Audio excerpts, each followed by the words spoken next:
It takes a lot of grit to break into the destination wedding photography industry. Maybe you're a photographer right now and you've got your local market down wherever you are, but maybe you look at people on Instagram or me and Jess, or you're scrolling through and you just see these people that seem to be booking their dream destinations in their dream locations and having an amazing time. And if this is you, you're definitely not alone, because I have been there before. It is a task to break into the destination wedding photography world. It can be difficult. It's much different than your local markets.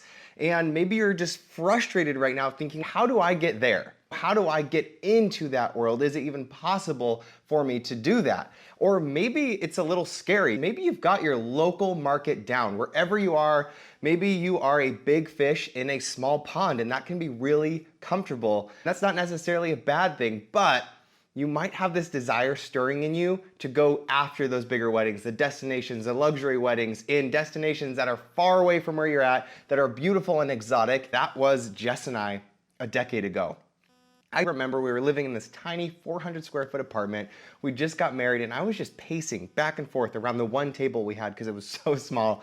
Jess is in the corner at her desk, and by desk I just mean some wood stacked up with her laptop on it. And I just remember being so frustrated. I wasn't mad at anyone, I was just frustrated. How do I get there? How do I book those weddings? How do I charge what I want to? How do I get my dream clients in those dream destinations? And if you've ever felt that way, you're not alone. I've been there. Fast forward 10 years, Jess and I have far surpassed what we thought there was back then. You know, it takes a little grit, a little cleverness to break into the destination wedding photography world. I spent the past few years boiling all this down into what are 5 things we could be doing as photographers to get into there and sustain a successful, thriving destination wedding photography business. And I've broken them down into 5 pillars, and those all conveniently start with P's, so you can call them the 5 P's, you can call them the 5 pillars if you want to. And after today, for the next 5 weeks in this channel, I will be breaking down each one of those 5 pillars in detail as much as I can, with action steps to go along with it.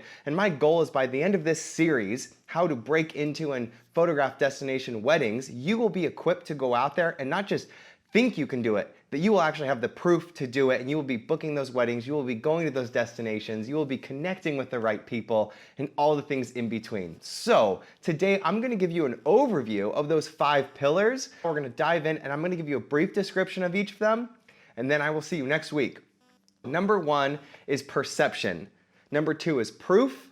Number 3 is pricing. Number 4 is people. And number 5 is persistence. If you can master those 5 things, specifically in the destination wedding photography world, you are going to skyrocket faster than you think. So when I say perception, this is simply how you are perceived by people, and specifically, how are you perceived by potential clients, potential referrals, potential venues, and locations. Everyone that you want to see you needs to perceive you in a certain way. And if they're looking at you the wrong way, if they have no idea you desire to go to Tahiti or Paris or New York or wherever it is, maybe it's Santa Barbara, California, they're not gonna know that. They're not gonna perceive you that way.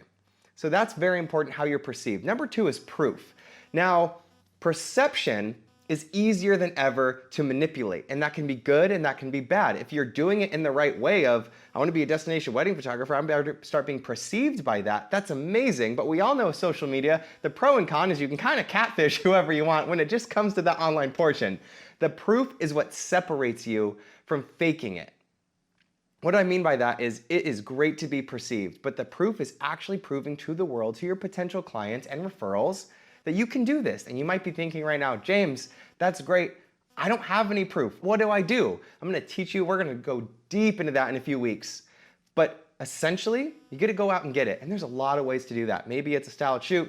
Maybe it's joining a conference. We just hosted Thrive Photo Conference here in Santa Barbara. There's gonna be one next year. And I have people walking away with engagement sessions on sailboats on the Pacific Coast, with weddings at one of the most prominent hotels in California, and they made great connections. We're gonna teach all of that. Maybe it's just taking that trip you've always wanted to and making it count. Number 3 is pricing. This taboo word that's treated like the word Voldemort in the Harry Potter books, because people never want to talk about it. And yet, I think it should be celebrated. I celebrate when my students start to charge more. I celebrate when they start to charge what I charge. That is like one of the coolest things when we're teaching someone and they're hitting our levels. That's what my desire is for you. So we're gonna dive into pricing and the strategies behind it, the little numbers, the phrases, and what's really worth it to you. Because what someone else is charging, it doesn't matter. We're gonna charge what you want to charge and the prices you want so you can live the life that you want and thrive in this business. Number 4 is people.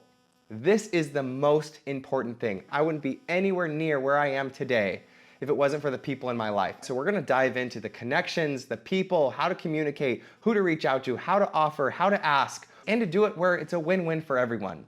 And number 5, perhaps the most difficult, is persistence.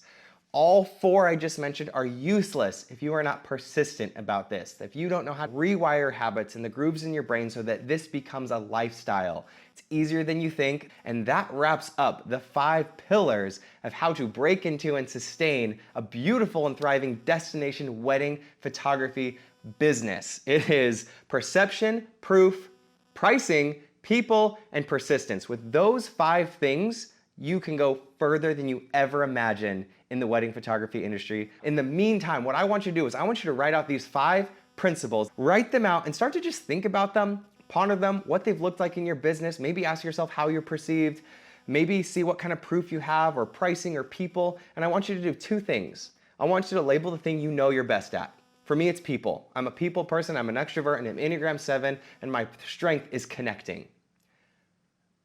There's other things I'm not good at. We're gonna talk all about those in the coming weeks. And then that's the other thing I want you to do. I want you to write down the thing you're not best at. It could be talking about pricing. It could be showing up persistently. It could be being perceived. Maybe you look at your Instagram and you're like, it's kind of jumbled.